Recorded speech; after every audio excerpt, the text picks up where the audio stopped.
Hello everyone. कैसे हैं आप लोग। मैं आशा करता हूं कि आप लोग अच्छे होंगे और आपकी पढ़ाई भी अच्छे से हो रही होगी। आज के इस वीडियो में हम लोग डाइलेक्ट्रिक्स एंड कैपेसिटर, परावैद्युत तथा संधारित्र से संबंधित अगला टॉपिक कवर करेंगे। डाइलेक्ट्रिक्स एंड कैपेसिटर से रिलेटेड ही हम लोग पिछले वीडियोज़ में बहुत सारे टॉपिक कवर कर चुके हैं। जो लोग पिछले वीडियोज़ को नहीं देखे हैं वो लोग इस वीडियो के डिस्क्रिप्शन बॉक्स में पिछले वीडियोज़ के लिंक दे दिए गए हैं, वहाँ से देख सकते हैं, या फिर चैनल पे जाइए और वहाँ से प्लेलिस्ट में जाके आप टॉपिक वाइज वीडियो देख सकते हैं। तो आइए आज का वीडियो शुरू करते हैं और देखते हैं आज का पहला टॉपिक कौन सा है। आज का जो हमारा पहला टॉपिक है वो है संधारित्रों का संयोजन, कॉम्बिनेशन ऑफ कैपेसिटर। पिछले वीडियोज़ में हम लोगों ने किसी चालक की धारिता किस तरह से हम क्या कर सकते हैं, बढ़ा सकते हैं, ये पढ़ चुके हैं। अब हम अगर हमें यहाँ पे बहुत सारे संधारित्र दे दिए जाएं, बहुत सारे संधारित्र अगर हमारे पास अवेलेबल हों और उनसे हमको बहुत अधिक मात्रा का या बहुत कम मात्रा का क्या करना है, तुल्य धारिता वाला संधारित्र बनाना है, तो हम क्या करते हैं, ये जो संधारित्र हमको दिए गए रहते हैं उनको हम क्या करते हैं, जोड़ते हैं। और जो जोड़ने का क्रम होता है वो दो तरीके का होता है। एक होता है हमारा सीरीज कॉम्बिनेशन और दूसरा होता है पैरेलल कॉम्बिनेशन। तो आइए हम लोग अब इसको एक एक करके टॉपिक वाइज पढ़ते हैं। इसमें जो हमने पहला लिया है वो है श्रेणी क्रम संयोजन, सीरीज कॉम्बिनेशन।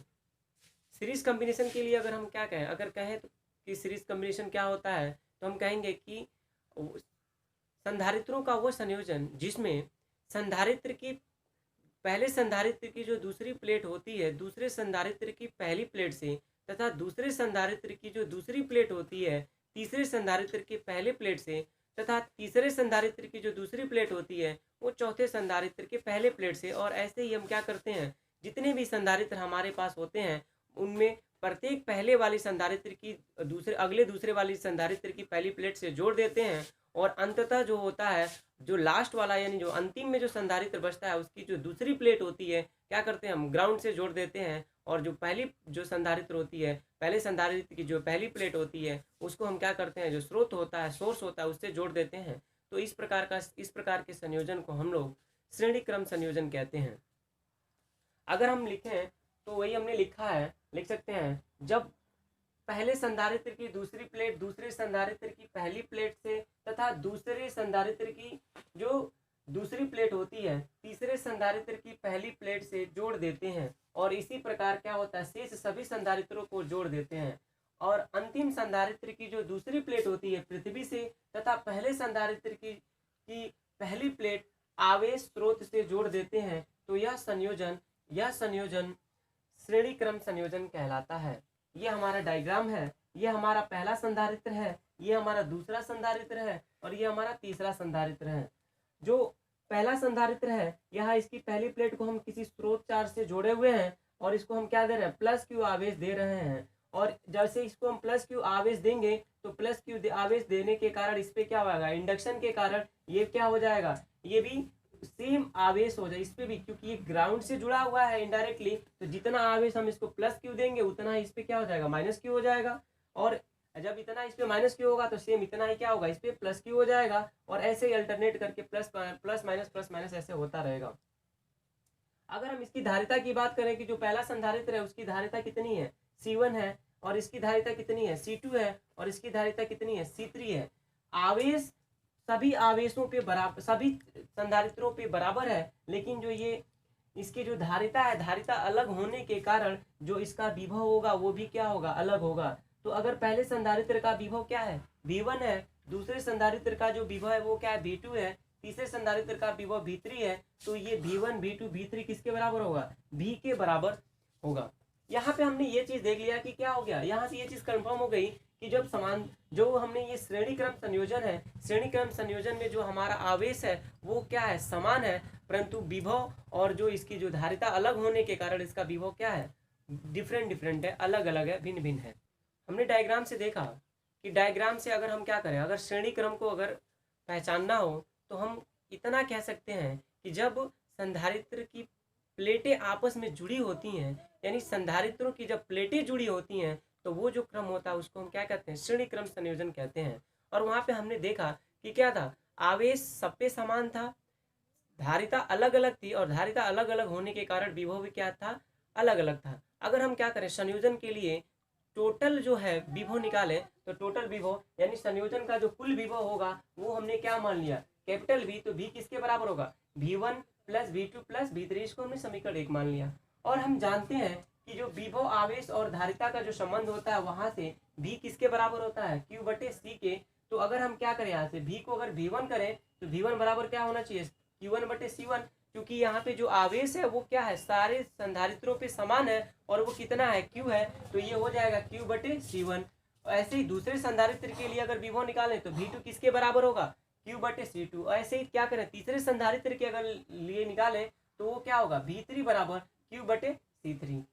अब अगर ये जो V1 V2 V3 के मान है, अगर हम समीकरण 1 में ये मान रख दें, तो समीकरण 1 से लिखेंगे हम कैपिटल V बराबर Q बटे C1 प्लस Q बटे C2 प्लस Q बटे C3। यहाँ से हम देख रहे हैं कि सबके अंश में, सबके न्यूमरेटर में क्या है, Q है, तो Q अगर कॉमन कर लें तो कॉमन करके और इसको हम पक्षांतर कर दें, यानी पक्षांतर करेंगे तो इधर गुणा में है तो इधर भगा में आ जाएगा, बटा में हो जाएगा। तो ये कुछ ऐसे बन जाएगा, V बटा Q बराबर 1 बटे C1 प्लस 1 बटे C2 प्लस 1 बटे C3। यहाँ से अगर हम देखें, ये क्या है, संयोजन का कुल विभव है, और ये क्या है, आवेश है। तो संयोजन का कुल विभव बटे जो कुल आवेश है वो क्या हो जाएगा, संयोजन की जो तुल्य धारिता है उसके बराबर, यानी 1 बटे C के बराबर हो जाएगी। और उसके अगर उसको और आगे हम लिखें तो ये जो तुल्य धारिता क्या है, कैपिटल C है संयोजन की, तो कैपिटल C के लिए हम थोड़ा सा यहाँ से, क्योंकि ये क्या है, V बटा Q है, तो ये क्या हो जाएगा, 1 बटा कैपिटल यानी तुल्य धारिता 1 बटे C बराबर क्या हो जाएगा, 1 बटे C1 प्लस 1 बटे C2 प्लस 1 बटे C3।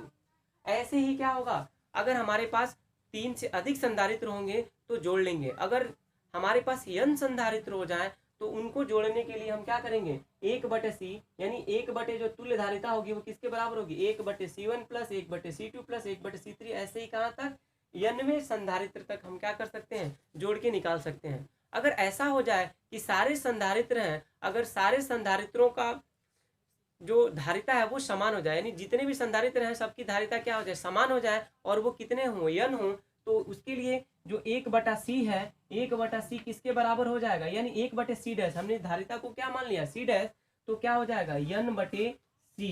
यानी किसी एक संधारित्र की धारिता ये स्मॉल c है, और ये क्या है, कैपिटल C डैश जो है वो क्या है, संयोजन का तुल्य धारिता है, यानी C डैश किसके बराबर होगा, C बटे n के।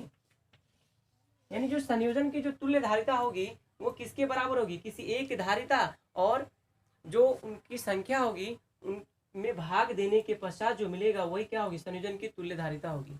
अब यहाँ से एक चीज कंफर्म हो गई कि जो हम क्या करते हैं, श्रेणी क्रम संयोजन करते हैं, तो श्रेणी क्रम संयोजन में जितने भी संधारित्र होते हैं तो उसमें जो सबसे कम संधारित्र, जो सबसे कम धारिता वाला जो संधारित्र होता है, यानी जिसकी धारिता सबसे न्यूनतम होती है, तो हम क्या करते हैं, अगर ऐसे संधारित्रों को श्रेणी क्रम में जोड़ देते हैं तो जो सबसे कम धारिता वाला जो संधारित्र है उसकी धारिता से भी कम धारिता क्या होती है, प्राप्त होती है। अर्थात हम कह सकते हैं कि जब हमको कम से कम धारिता बनानी होती है तो हम क्या करते हैं, संधारित्रों को श्रेणी क्रम में जोड़ते हैं। यहाँ से हमने ये चीज देखा कि जो आवेश है, आवेश क्या था, समान था, तो जो आवेशों का जो अनुपात होगा प्रत्येक संधारित्र पे, यानी Q1 संबंध Q2 संबंध Q3, ये क्या था, बराबर था, तो इसका जो संबंध होगा 1 संबंध 1 के बराबर होगा।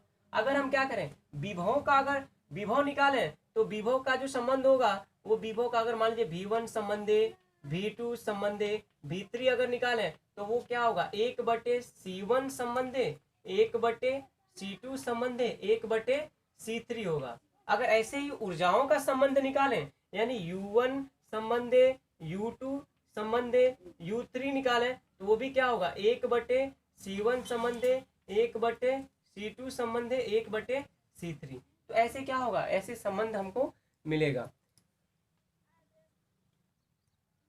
हमारा दूसरा है समांतर क्रम संयोजन, पैरेलल कॉम्बिनेशन। पैरेलल कॉम्बिनेशन के लिए अगर हम कहें तो पैरेलल कॉम्बिनेशन में क्या होता है, जितने भी हमारे पास संधारित्र होते हैं सभी संधारित्रों को क्या करते हैं, हम ऐसे जोड़ते हैं कि सारी प्लेटें, जो सारे संधारित्र की पहली प्लेटें होती हैं, उनको हम एक बिंदु पर, तथा जो सारे संधारित्रों की जो दूसरी प्लेटें होती हैं उनको हम किसी दूसरे बिंदु पे जोड़ के हम क्या करते हैं, सोर्स और अर्थ से ग्राउंड कर देते हैं। तो इस तरह के संयोजन को हम क्या कहते हैं, पैरेलल कॉम्बिनेशन कहते हैं, समांतर क्रम संयोजन कहते हैं। अगर हम लिखना चाहें तो लिख सकते हैं, वह संयोजन जिसमें सभी संधारित्रों की पहली प्लेटें किसी एक बिंदु पर तथा सभी संधारित्रों की जो दूसरी सभी प्लेटें होती हैं किसी दूसरे बिंदु से जोड़कर उनको हम क्या करते हैं, पृथ्वी से जोड़ देते हैं, तथा जो पहले संधारित्र की जो पहली प्लेटें जहाँ पे जोड़े हैं उस बिंदु को हम क्या करते हैं, स्रोत से जोड़ देते हैं। इस प्रकार के संयोजन को हम क्या कहते हैं, समांतर क्रम संयोजन कहते हैं। यह हमारा डायग्राम है। हमारा क्या है, पहला संधारित्र है और ये पहला संधारित्र का क्या है, पहली प्लेट है और ये दूसरी प्लेट है। ये दूसरे संधारित्र की पहली प्लेट है और ये दूसरी प्लेट है। ये तीसरे संधारित्र की पहली प्लेट है और ये दूसरी प्लेट है। हम डायग्राम में देख रहे हैं कि जो पहले संधारित्र, दूसरे संधारित्र, तीसरे संधारित्र की जो पहली प्लेटें हैं वो बिंदु ए से जुड़ी हुई हैं, जबकि दूसरे संधारित्र की दूसरी प्लेट, तीसरे संधारित्र की दूसरी प्लेट और पहले संधारित्र की जो दूसरी प्लेट है वो क्या है, बिंदु बी पर जुड़ी हुई है। और बिंदु बी को हमने क्या कर दिया, ग्राउंड से जोड़ दिया, जबकि बिंदु ए को हम क्या कर रहे हैं, प्लस क्यू सोर्स से इसको हम आवेश दे रहे हैं। तो आवेश संरक्षण के नियमानुसार, और यहाँ से क्या होगा, जो ये आवेश होगा क्या होगा, आवेश ये Q बट जाएगा। मान लीजिए पहला जो संधारित्र है इस पे आवेश Q1 है, दूसरे पे क्या है Q2 है, तीसरे पे क्या है, जो आवेश है वो Q3 है। तो ये जो आवेश संरक्षण से ये जो प्लस Q होगा वो किसके बराबर होगा, Q1 plus Q2 plus Q3 के बराबर होगा। अगर ये देखें कि जो पहला संधारित्र है इसकी धारिता कितनी है, C1 है, दूसरे की C2 है, तीसरे की क्या है, C3 है। तो ये कॉम्बिनेशन देख रहे हैं, इसी कॉम्बिनेशन को हम क्या कहते हैं, ये जो हमारा कॉम्बिनेशन है इसी को हम क्या कहते हैं, समांतर क्रम संयोजन कहते हैं, पैरेलल कॉम्बिनेशन कहते हैं। और पैरेलल कॉम्बिनेशन की विशेषता एक होती है कि जितने भी संधारित्र जोड़ लेते हैं सभी क्या होते हैं, समान विभव में होते हैं, जबकि उनके आवेश और उनकी धारिता क्या होती है, अलग अलग होती है। तो आवेश संरक्षण के नियमानुसार हम ये जो Q होगा क्या होगा, Q ही क्या हो रहा है, Q1 Q2 Q3 में डिवाइड हो रहा है। तो ये Q किसके बराबर होगा, Q1 plus Q2 plus Q3। इसको हमने समीकरण 1 बना लिया। अब अगर हम देखें कि हम ये जानते हैं कि जो आवेश, धारिता और विभव में जो संबंध होता है वो क्या होता है, Q=CB होता है। तो अगर हम यहाँ से क्या करें, Q1 कर दें तो Q1 बराबर क्या हो जाएगा, C1V1 होगा, क्योंकि जो V1 का मान है वो क्या V है। यानी अगर ये तीनों जो है वो क्या है, समान विभव में है, तो इसके लिए भी क्या होगा, V होगा, इसके लिए भी V होगा, इसके लिए भी V होगा। इसलिए Q1 किसके बराबर हो जाएगा, C1V के बराबर होगा। ऐसे ही दूसरे जो संधारित्र पे जो आवेश है Q2 वो किसके बराबर होगा, C2V के बराबर होगा। तीसरे संधारित्र पे जो आवेश होगा वो किसके बराबर होगा, C3V के बराबर होगा। तो अब क्या करें, ये जो Q1 Q2 Q3 के मान है इसको हम क्या करें, अगर समीकरण 1 में रख दें तो समीकरण 1 से हमारा कुछ ऐसे मिलेगा, Q बराबर C1V plus C2V plus C3V। यहाँ पे हम देखें कि V क्या है, तीनों में कॉमन है, तो हम V क्या कर सकते हैं, कॉमन लेके, और जब कॉमन लेंगे तो क्या करेंगे, पक्षांतर करेंगे तो क्या हो जाएगा, इधर गुणा में है तो इधर आ जाएगा तो भाग हो जाएगा। और जब भाग हो जाएगा तो ये क्या बन जाएगा, Q/V बराबर C1 plus C2 plus C3। अब इधर देख लें तो ये क्या है, टोटल आवेश है, यानी जो आवेश हम यहाँ से दे रहे हैं, यानी संयोजन को दे रहे हैं, वही क्या है, ये टोटल संयोजन का आवेश है, और ये क्या है, विभव है। तो इसलिए ये Q/V किसके बराबर हो जाएगा, ये जो संयोजन है, संयोजन की तुल्य धारिता के बराबर हो जाएगी। अगर वो तुल्य धारिता क्या है, कैपिटल C है, तो वो किसके बराबर होगा, C1 plus C2 plus C3। अब अगर हमें 3 से अधिक संधारित्र यानी n संधारित्र हमारे पास हों और सभी को हम क्या कर रहे हैं, अगर समांतर क्रम में पैरेलल कॉम्बिनेशन में जोड़ें, तो इसके लिए जो तुल्य धारिता होगी C वो किसके बराबर होगी, C बराबर C1 plus C2 plus C3 plus कहाँ तक होगी, ये Cn तक होगी। अगर हम Cn तक होगी, और अगर हम ये ले लें कि अगर जितने भी हमारे पास संधारित्र हैं सभी संधारित्रों की जो धारिताएं हैं आपस में क्या है, बराबर है, और वो किसके बराबर है, अगर C के बराबर है, तो ये जो तुल्य धारिता होगी संयोजन की, वो अगर मान लीजिए क्या है, C' है, तो वो क्या होगा, C plus C plus C plus कहाँ तक, Cn तक, और जोड़ने के बाद आएगा C' बराबर NC। यानी जो संयोजन की जो तुल्य धारिता होगी वो क्या होगी, किसी एक संधारित्र की धारिता तथा संधारित्रों की संख्या के गुणनफल के बराबर होगी। अब अगर यहाँ से देखें हम, तो ये चीज़ तो कंफर्म हो गई कि जब हमको क्या करना होता है, जब अधिक धारिता वाला संधारित्र बनाना होता है, तो हमारे पास जितने भी संधारित्र होते हैं सबको हम कैसे जोड़ते हैं, पैरेलल कॉम्बिनेशन में जोड़ते हैं, समांतर क्रम में जोड़ते हैं। और समांतर क्रम की एक विशेषता और है कि इसमें जो सबसे ज़्यादा से ज़्यादा यानी सबसे अधिक धारिता वाला जो संधारित्र होता है, तो जो इनकी जब तुल्य धारिता निकालते हैं तो तुल्य धारिता उससे भी बहुत अधिक आती है। समांतर क्रम से कुछ और चीज़ें हमें स्पष्ट हो रही हैं कि जब समांतर क्रम में हम क्या करते हैं, संधारित्रों को जोड़ते हैं, तो जो उनमें जो आवेशों का जो अनुपात होता है, यानी जो आवेशों का अनुपात Q1 संबंधे Q2 संबंधे Q3 संबंधे ऐसे होता है, वो किसके बराबर होता है, C1 संबंधे C2 संबंधे C3 के बराबर होता है। ये हमको न्यूमेरिकल में इसका यूज़ करना होगा। और अगर विभव की बात करें, कि जो विभव का जो अनुपात होता है V2 संबंधे V3 संबंधे ऐसे, वो किसके बराबर होता है, तो एक संबंधे एक संबंधे एक संबंधे ऐसे होता है। क्योंकि विभव क्या होता है, समान होता है, यानी जितने भी संधारित्र होते हैं सभी समान विभव पे होते हैं। जबकि जब ऊर्जाओं का अनुपात निकालें, यानी U1 संबंधे U2 संबंधे U3 संबंधे, अगर ये निकालें तो इनका जो संबंध होता है वो किसके बराबर होता है, C1 संबंधे C2 संबंधे C3 के संबंध के बराबर होता है। हमारा जो अगला टॉपिक है वो है भंजक विभवांतर, ब्रेकिंग पोटेंशियल डिफरेंस। ये बहुत ज़्यादा इंपॉर्टेंस नहीं है, लेकिन फिर भी हमारा जो अगला टॉपिक है वो है भंजक विभवांतर, ब्रेकिंग पोटेंशियल डिफरेंस। ये कभी कभी हमें अब 1 नंबर के क्वेश्चन में पूछ दिया जाता है कि भंजक विभवांतर क्या होता है, या परावैद्युत सामर्थ्य क्या होता है, या फिर सूक्ष्म वायु के लिए जो परावैद्युत सामर्थ्य होता है वो कितना होता है, प्लास्टिक के लिए कितना होता है। तो हम जानते हैं कि जो डाइलेक्ट्रिक्स होते हैं उनमें हम विद्युत धारा प्रवाहित नहीं होती है, लेकिन जब हम डाइलेक्ट्रिक्स को किसी वैद्युत क्षेत्र के अंतर्गत रखते हैं तो वो क्या हो जाते हैं, पोलराइज हो जाते हैं, ध्रुवित हो जाते हैं। और अगर क्या करें, उनको हम किसी समांतर प्लेट संधारित्र के बीच रख के उनके प्लेटों के बीच अगर विभवांतर क्या करते रहें, हम बढ़ाते रहें, तो एक समय ऐसा आएगा कि जो संधारित्रों के बीच हमने परावैद्युत पदार्थ रखा है वो क्या हो जाएंगे, वो धनावेशित और ऋणावेशित, यानी जो उनके जो चार्ज है वो अलग हो जाते हैं। और उस स्थिति में ये जो परावैद्युत है वो कुचालक न हो के चालक की तरह बिहेव करने लगता है, और जो संधारित्र होता है वो क्या हो जाता है, निरावेशित हो जाता है। तो उस स्थिति में वहाँ से एक विभवांतर होता है, और विभवांतर को हम क्या कहते हैं, भंजक विभवांतर कहते हैं। वहाँ से अगर हम इसको परिभाषित करना चाहें तो कह सकते हैं वह न्यूनतम विभवांतर जिस पर परावैद्युत माध्यम में विद्युत आवेश का विसर्जन हो जाता है, उस माध्यम का क्या कहलाता है, भंजन विभवांतर कहलाता है। और अगर परावैद्युत सामर्थ्य की बात करें, डाइलेक्ट्रिक स्ट्रेंथ की बात करें, तो इसके लिए परिभाषा हम दे सकते हैं, कोई परावैद्युत माध्यम बिना चालक बने जितना अधिकतम वैद्युत क्षेत्र सहन कर सकता है वह उसकी परावैद्युत सामर्थ्य कहलाती है। हमने देखा कि क्या कर रहे थे हम, जो संधारित्र था, संधारित्र के प्लेटों के बीच हम क्या कर रहे थे, वैद्युत क्षेत्र परिवर्तित कर रहे थे, बढ़ा रहे थे।